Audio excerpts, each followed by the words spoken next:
여러분, 안녕하세요. 이번 시간에는 자살에 대한 사상가의 입장을 살펴볼 거예요. 선생님이 여기부터 여기까지 쭉 필기한 영상 녹화 내용을 봤더니 마이크가 꺼져 있는 거예요. 선생님이 사실 전에 올렸던 영상도 그런 실수를 해서 더빙을 했는데 이번 영상은 다시 찍으려고 들어왔습니다. 선생님 지금 텅 빈 교실에서 강의를 하고 있는데 이상하게 여러분들이 있지 않은데도 불구하고 선생님이 이렇게 수업을 하다 보니까 목이 아플 정도로 큰 소리로 이야기를 하고 있더라고요. 어쨌든 선생님 되게 열심히 지금 여러분들의 이해를 돕기 위해서 어떻게 하면은 좀 더 도움이 될까 싶어서 노력하고 고민하고 있거든요. 여러분도 선생님 강의 들으면서 열심히 임해줬으면 좋겠다는 생각이 듭니다. 우리 저번 시간에는 대단원 2단원의 생명과 윤리에서 죽음에 대한 이야기를 알아봤다면 이번에는 스스로 그 죽음을 찾는 자살에 대해서 알아보도록 할 거예요. 선생님이 지금부터 적는 내용은 아직 적지 않아도 돼요. 첫 시간에 질문을 해요. 이 자살에 대한 내용을 강의할 때 여러분들이 만약에 있었다면 질문을 했을 거예요. 자살을 도덕적으로 비난할 수 없다라고 생각하는 사람, 손 들어보세요. 라고 하면 여러분들 의외로 한 40% 정도가 저는 자살은 개인의 선택이라고 생각해요. 스스로 그렇게 선택을 했다면 저는 도덕적으로 비난할 이유는 없다고 생각합니다. 라고 이야기하는 친구들이 한 40% 정도 돼요. 선생님이 한 번 더 질문을 합니다.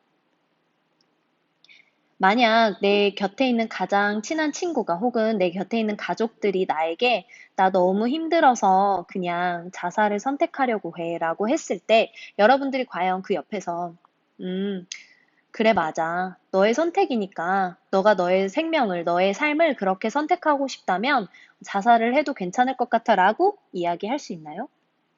라고 물어봤을 때 어떤 결과가 나올 것 같아요? 여러분들 생각처럼 그건 굉장히 어려운 일이죠. 한두 명 정도? 아이고, 한두 명 정도만 입장을 바꾸지 않습니다.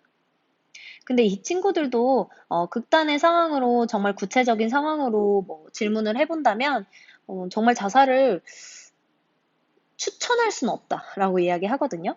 이 방법은 어떤 사람들이 삶에서 더 이상 이 삶을 지속할 수 없을 정도의 고통이 행복보다 훨씬 더 높아졌을 때 선택하는 방법 중에 하나잖아요.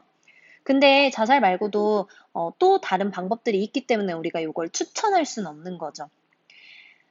선생님이 요 얘기를 하면서 해주고 싶었던 이야기가 있어요. 그럼 자살에 대해서 모든 사상가들이 다 부정적인 입장을 얘기했을까? 생각해보면 그렇진 않아요. 어떤 사례를 얘기해주고 싶냐면 선생님이 읽었던 책 중에 이런 책이 있었어요. 젊은, 이것도 안 적어도 돼요. 베르테르의 기쁨. 원작은요, 여러분, 슬픔이라는 책이거든요. 젊은 베르테르의 슬픔이라는 책. 음.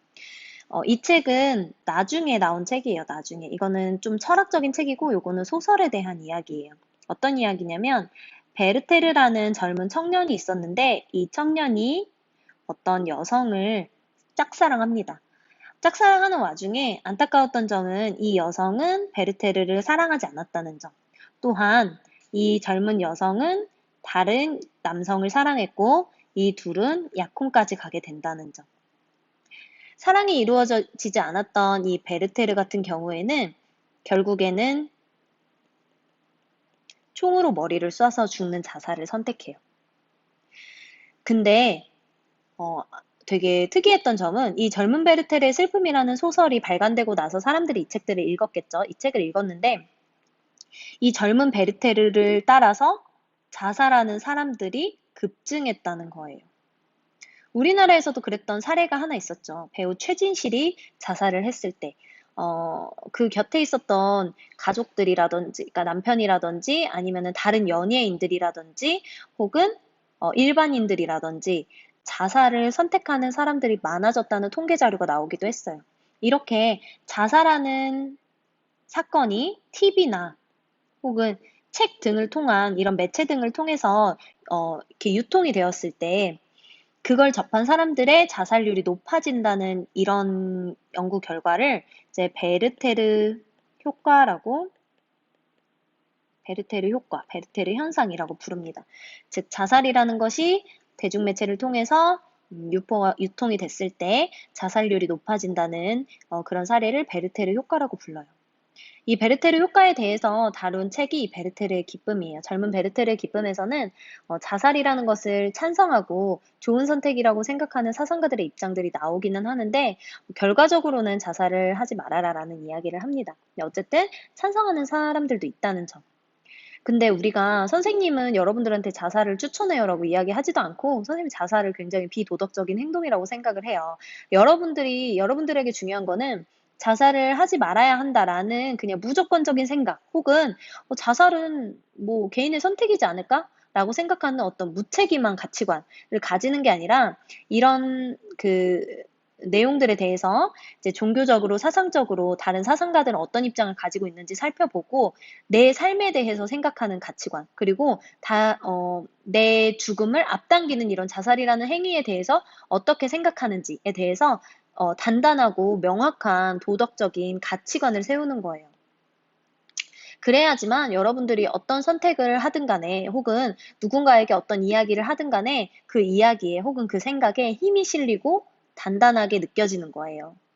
그래서 여러분들이 웬만하면 자살에 대해서 부정적인 입장, 그러니까 비도덕적이라고 생각하는 입장을 가졌으면 좋겠다는 게 선생님의 생각이고 여러분들의 생각을 선생님이 억지로 바꿀 수는 없기 때문에 만약에 자살에 대해서 개인의 선택이니까 도덕적으로 엄청나게 비난할 수 있는 일은 아니다라고 여러분들이 만약에 생각하고 싶다면 그만한 논리적인 이유를 좀 세웠으면 좋겠다는 생각이 듭니다. 무책임하게 다른 사람들에게 가볍게 그런 이야기를 하지 않았으면 좋겠다는 생각에서요. 선생님이 전에도 얘기했지만 우리의 삶은 우리만의 것이 아니에요. 자기만의 것이 아니기 때문에 여러분 주변에 있는 사람들이 여러분들의 선택에 따라서 어떤 감정을 갖게 되고 삶에 어떤 영향을 가지게 될지를 한 번 더 깊게 생각해보고 무겁게 생각해봤으면 좋겠다는 생각이 듭니다. 자, 그러면 이번 시간 종교와 사상으로 나눠서 자살에 대한 사상가들의 입장을 한번 알아볼게요. 자, 종교부터 살펴볼게요. 첫 번째로는 유교 먼저 살펴보겠습니다. 유교. 유교에서는 어떻게 생각하는지 볼게요. 유교에서 가장 중요시하는 덕목 중에 하나가 바로 효죠, 효. 효는 한자로 이렇게 쓰죠. 자식이 부모를 업고 있는 모습을 나타내는 한자어거든요. 이 효 사상에서 중시하는 게 뭐냐면 부모로부터 물려받은 신체를 훼손하지 않는 것을 강조합니다. 신체 훼손이 유교에서는 금지되어 있어요. 요걸 잘 나타내는 문구를 하나 살펴볼 건데 쌤이 지금 한자어 사자성어들을 쭉 나열하는데 겁먹지 말고 쌤이 해석해 줄 거니까 막 달달달 외울 생각하지 않아도 됩니다. 그 의미를 이해하면 돼요. 유교 효경이라는 도서에서 책에서 이렇게 얘기해요. 신체 발부, 수지부모, 불감회상, 효지시야, 입신양명, 효지종야이니라. 선생님이 한번 해석해 볼게요. 이거 효경이라는 책에 나온 건데 신체 발부, 수지 부모 이거 어디에서 들어봤어요, 여러분?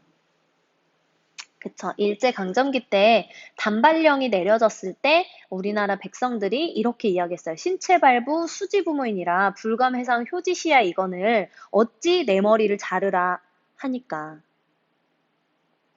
이때 신체 발부, 수지 부모는 내 신체를 부모에게 물려받았다는 의미예요. 그래서 부모님께 물려받은 신체를 불감해상은 감히 훼손하거나 상처 입히지 아니함이란 뜻이에요. 감히 훼손하지 않는 것이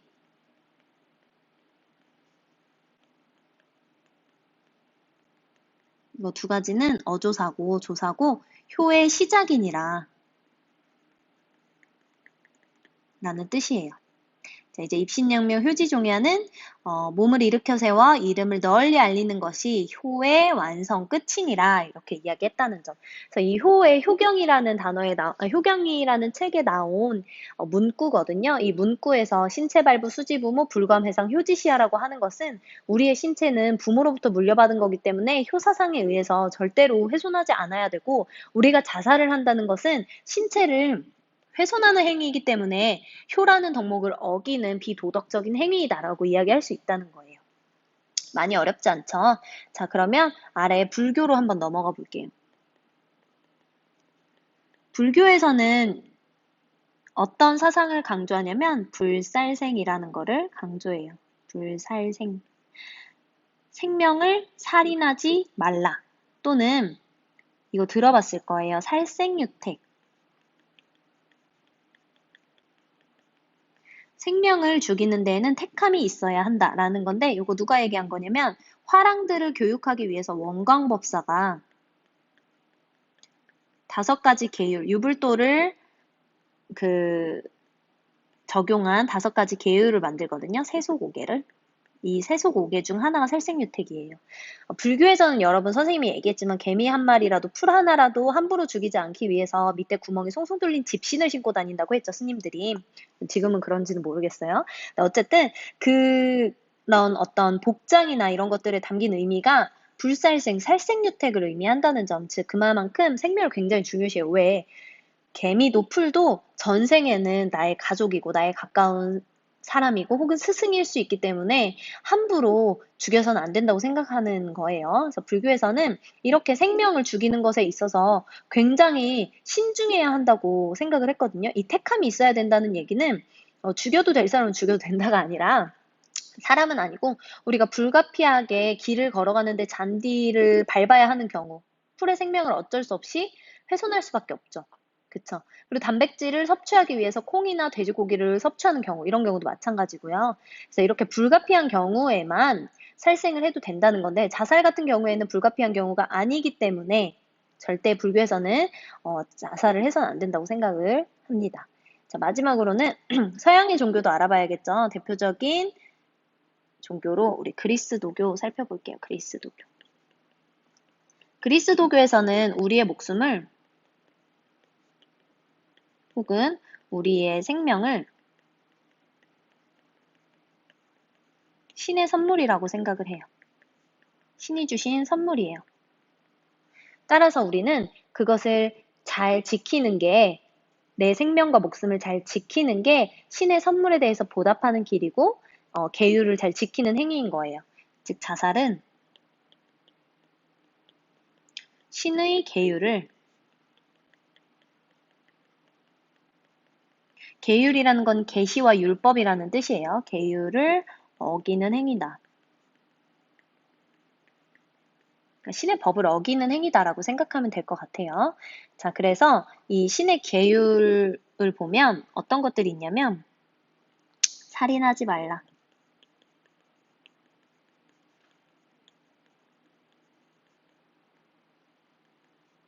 혹은 신이 주신 선물, 자기 자신을 사랑하라.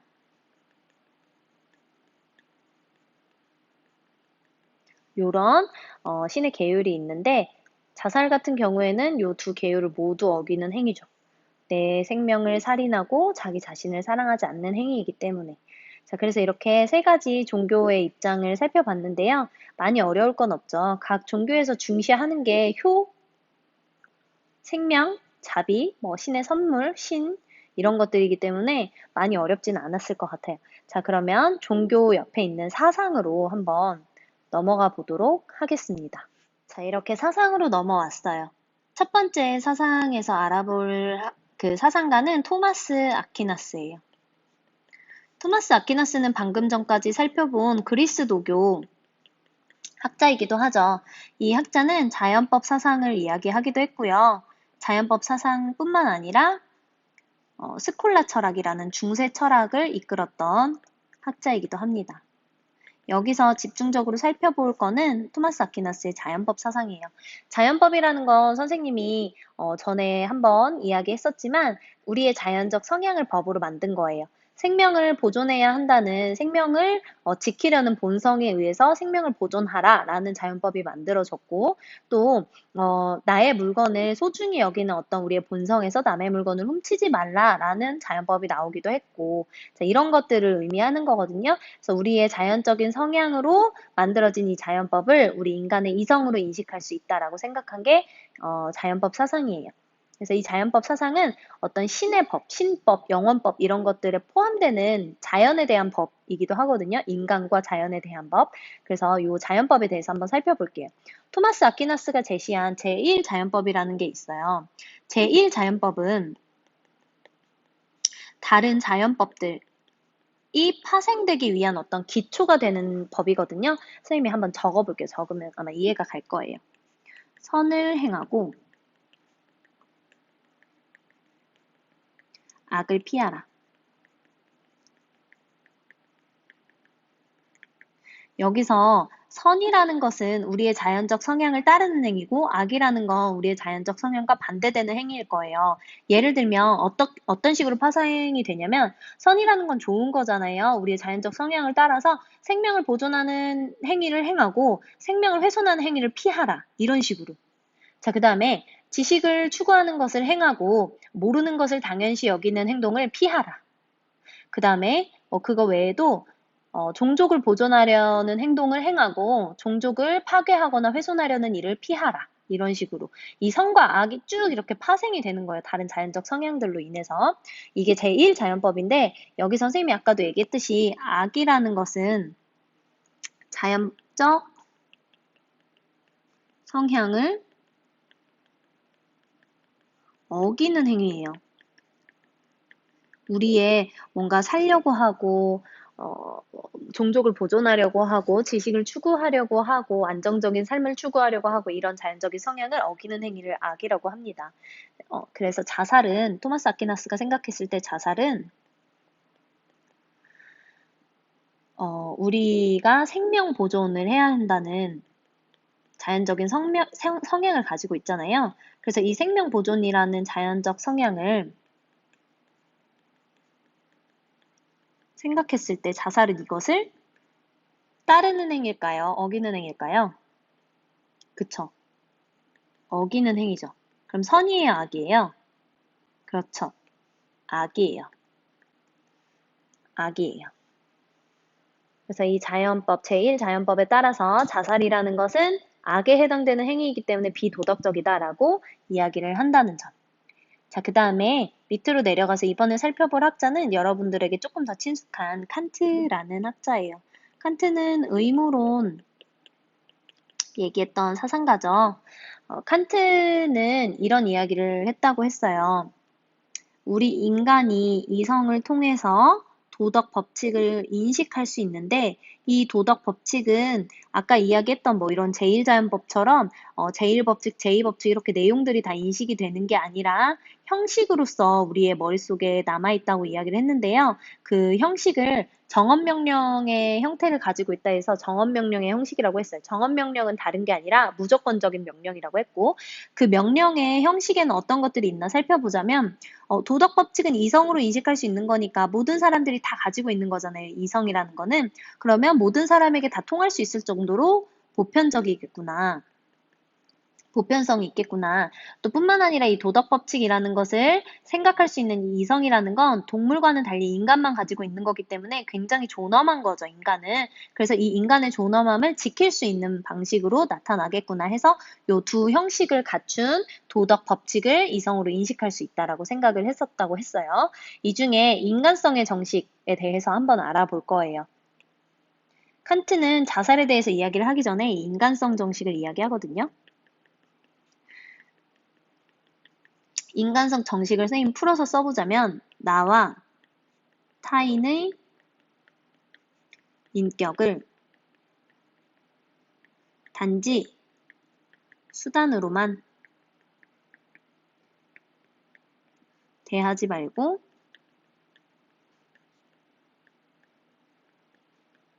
목적으로 대우하라. 앞에 언제나 동시에라는 말이 들어가긴 해요.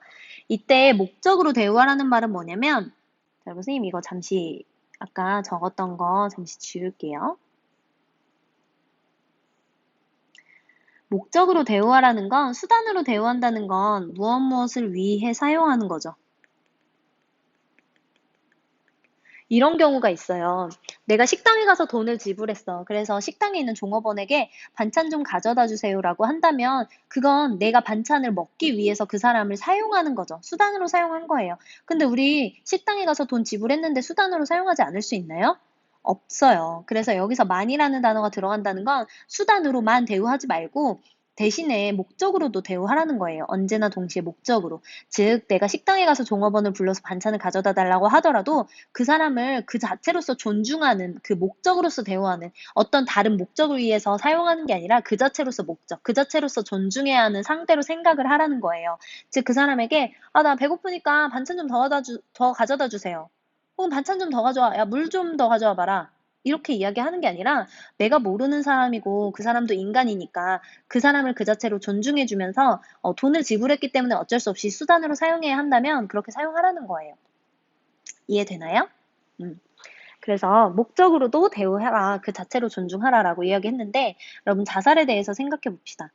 칸트는 뭐라고 이야기를 하냐면 자살은 나의 인격을 고통 완화의 혹은 고통을 회피하는데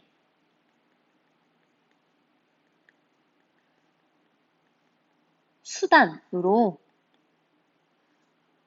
여기는 행위이다. 라고 이야기합니다. 실제로 칸트는 우리가 머릿속으로 인식할 수 있는 도덕 법칙 중에 하나가 자살하지 말라 라는 말이 그런 법칙이 있다고 이야기를 했었거든요. 그래서 이 자살에 대해서 칸트는 명확하게 정식에 어긋난, 정언명령의 형식을 줄여서 정식이라고 한댔죠. 정식에 어긋난, 도덕적일 수 없죠. 비도덕적 행위다. 라고 이야기를 합니다. 결과적으로 자살은 비도덕적이다 라고 이야기하는 거죠. 그래서 이 고통 완화와 회피의 수단으로 사용해서는 안 된다. 왜냐면 나의 인격은 그 자체로 존중해야 하는 목적이기 때문에 함부로 수단으로 대할 수 없다라는 거예요. 내 생명을 스스로 존중할 줄 알아야 된다고 이야기를 하는 거죠. 자, 서양의 마지막 사상으로 쇼펜하우어라는 학자를 살펴볼게요. 이 쇼펜하우어는 실존주의가 나오기 조금 전에 생철학에 대해서 이야기했던 사람이거든요. 생철학 할 때 그 생은 날생자, 살생자 그 의미예요. 자, 선생님이 설명하면서 이야기해 줄게요. 현실은 쇼펜하우어는 이렇게 얘기했어요. 현실은 생의지로 가득 차 있다.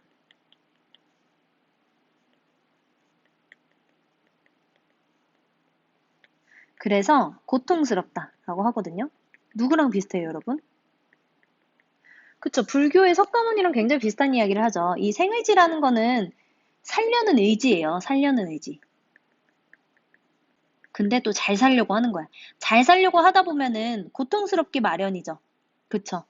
살려고 하다 보면 돈도 벌어야 되고 음식도 먹어야 되고 그쵸. 이런 고통을 겪어야 된다는 점에서 고통스러워요.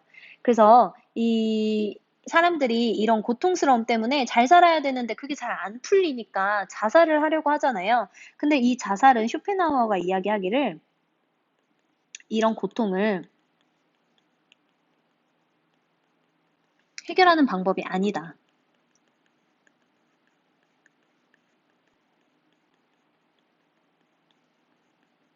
그럼 무엇이냐? 회피할 뿐인 비겁한 방법이다라고 이야기를 해요. 이 생의지라는 건 우리가 죽는다고 해서 없어지지 않아요. 불교랑 비슷하죠? 이 생의지는 우리가 죽는다고 해서 없어지는 게 아니라 다음 생에 또다시 나타나는 게 이 생의지인 거예요. 우리가 이런 고통을 회피하기만 한다면 이 생의지는 언제든지 다시 계속될 수 있는 거예요. 자살을 한다고 해서 해결되는 게 절대 아닌 거죠. 그럼 쇼펜하우어는 자살하지 않고 이런 생의지로 인한 고통스러움을 어떻게 해결할 수 있느냐? 라고 질문했을 때 이 고통을 해결하는 방법으로 제시한 게 바로 금욕이에요. 살려는 의지 좋아요. 근데 우리가 너무 남들과 비교해서 잘 살려고 하지만 않는다면, 내 삶을 너무나도 비참하게 바라보지만 않는다면, 욕구를 조금 없애고 지금 있는 삶에 만족하고 내 주변의 것들을 감사하며 여유롭게 살아갈 수 있다면 생의지로 인한 고통스러움들을 조금은 해결할 수 있다라는 거예요. 자살은 이런 해결이 아니라 회피일 뿐이니까 전혀 해결을 못 해준다는 거죠. 자, 여기까지 이해가 갔나요? 오늘은 이렇게 자살에 대한 사상가들의 입장을 쭉 살펴봤었어요. 종교적인 입장 세 가지, 사상의 입장 세 가지. 원래 이렇게 여섯 가지를 살펴보는데 오랜 시간이 걸리지 않는데, 지금까지 한 30분 정도 녹화 시간이 나왔거든요. 근데 평소에 선생님이 교실에서 수업할 때는 말이 더 빨라서 더 빠르게 설명하고 넘어가는데, 선생님이 혹시나 여러분 윤리와 사상을 듣지 않았던 친구들이나 윤리와 사상 내용을 잘 기억하지 못하는 친구들한테 어려운 내용일 수도 있을 것 같아서 이미 배웠던 내용들을 한 번 더 설명하면서 하느라고 내용이 조금 길어졌어요. 근데 어쨌든 우리 종교적인 입장하고 사상적인 입장 한 번씩 쭉 다시 훑은 다음에 이번 시간 마무리하도록 할게요. 유교에서 가장 중시하는 이 효사상, 부모에 대한 효사상에 의해서 부모에게 물려받은 신체를 훼손하는 것은 금지되어 있고 이것을 말로 풀어서 효경이라는 책에 쓰여져 있다는 거. 요 내용이. 그래서 부모님께 물려받은 신체를 감히 훼손하지 않는 것이 효의 시작이기 때문에 자살을 하는 것은 신체를 훼손하는 일이고 효를 어기는 행위다라고 이야기했다는 점. 불교 같은 경우에는 살생을 하지 말아라 혹은 살생을 하는 데 있어서는 택함이 있어야 된다라고 이야기를 함으로써 우리가 함부로 생명을 죽여서는 안 되고 정말 불가피한 상황일 때에만 살생이 가능하게 되는데 자살이라는 것은 불가피한 상황이 아니기 때문에 절대로 살생을 해서는 안 된다라고 이야기를 했고 이 자살이라는 거는 악업에 속하는 거기 때문에 결국에는 다시 다른 삶으로 태어나는데 그 세계가 좋은 세계는 절대 아니겠죠. 그리스도교에서는 우리의 목숨과 생명을 신의 선물이라고 이야기를 하고 우리가 만약 이 신의 선물을 훼손하는 자살이라는 행위를 했을 경우에는 살인을 하지 말라, 자신을 사랑하라라는 신의 계율을 어기는 행위이기 때문에 도덕적이지 않다라고 이야기할 수 있다는 거예요.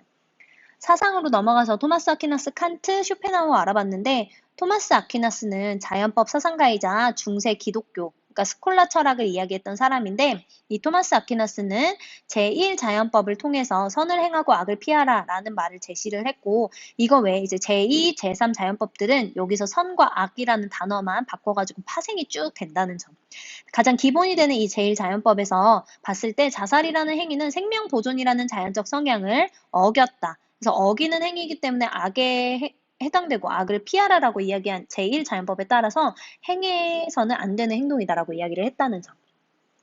칸트 같은 경우에는 의무론에서 이 의무라는 도덕 법칙 있죠. 이 도덕 법칙을 인간의 이성으로 인식을 할 수 있고 인간이 도덕 법칙을 인식할 때는 쭈루루 뭐 내용으로 인식하는 것이 아니라 형식이 주어져 있고 내가 어떤 준칙을 세운 다음 그 형식에 맞춰보는 방식으로 도덕 법칙을 성립을 스스로 하는 건데 정립을 스스로 하는데 이때 그 형식 중에 하나가 인간성을 지켜야 한다는 정식이었다는 거.